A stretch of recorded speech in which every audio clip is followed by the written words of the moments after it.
RAB ১০-এর কর্মকর্তা মহিউদ্দিন ফারুকীর নির্দেশে হয়েছে গুম বাণিজ্য। ২০১৮ সালে চরম নির্যাতন চালিয়ে বিরোধী মতকে দমন করেছেন তিনি। গুম বিরোধী আইন করে পুলিশের এই সাবেক কর্মকর্তার সর্বোচ্চ শাস্তি চান ভুক্তভোগীরা। মঙ্গলবার সকালে জাতীয় প্রেসক্লাবে সংবাদ সম্মেলনে এই দাবি জানান তারা।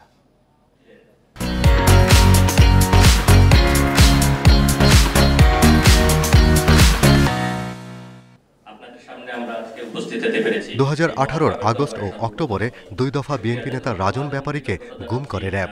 তার অপরাধ ছিল রাজবন্দির জবানবন্দি নামে একটি বই লেখা ও অনলাইনে আওয়ামী লীগ সরকারের সমালোচনা করা। রাজন জানান, র‍্যাব 10-এর কর্মকর্তা মহিউদ্দিন ফারুকীর সরাসরি নির্দেশে চলে অমানবিক নির্যাতন। তার বিরুদ্ধে করা হয় 8টি মামলা।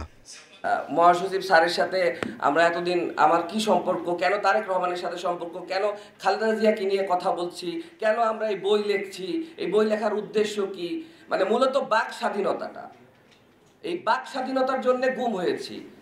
ছাত্রদলের প্রতিষ্ঠাতা সদস্য ও বিএনপি নেতা হুমায়ুন কবিরকে 144 দিন আটকে রাখে র‍্যাব কর্মকর্তা মহিউদ্দিন ফারুকী। কবিরের বিরুদ্ধেও অভিযোগ ছিল ফেসবুকে হাসিনার সমালোচনা করা। যদি পুলিশ জিজ্ঞেস করে যে তোর গায়ে এসব ঘা হয়েছে কিসের জন্য, ব্যথা কিসের জন্য, বলবে যে তোকে ধরার সময় জাপটাজাপটি হয়েছে, এই জন্য পড়ে গিয়ে ব্যথা পেয়েছ। সামাজিক যোগাযোগ মাধ্যমে আওয়ামী লীগ সরকারের সমালোচনা করায় ব্যবসায়ী ওয়াসিম ইফতেখারুলের বিরুদ্ধেও মামলা হয় 2018-তে। এর পেছনেও ছিল মহিউদ্দিন ফারুকী। এই যে কদিন আমরা ছিলাম হাত পিছনে মাথা খাওয়ার সময় এক হাত খুলে দিত, বাথরুমে গেলে এক হাত খুলে দিত, চোখ খুলে দিত, খোলা যাবে না, খুলে পেশাব করবে।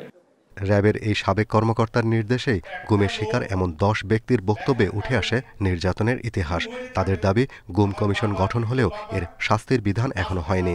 এখন পর্যন্ত গুমের শাস্তি কি হবে আমরা এটা জানি না। আমরা এই আইনের সুস্পষ্ট বিধান চাই। গুমের অবশ্যই সর্বোচ্চ শাস্তি ফাঁসি হতে হবে। র‍্যাব কর্মকর্তা মহিউদ্দিন ফারুকী এখন কারাগারে। তাই দ্রুত আইন করে তাকে সর্বোচ্চ শাস্তি দেওয়ার দাবি গুমের শিকার ভুক্তভোগীদের। Shahriar Anirban, Independent News, Dhaka.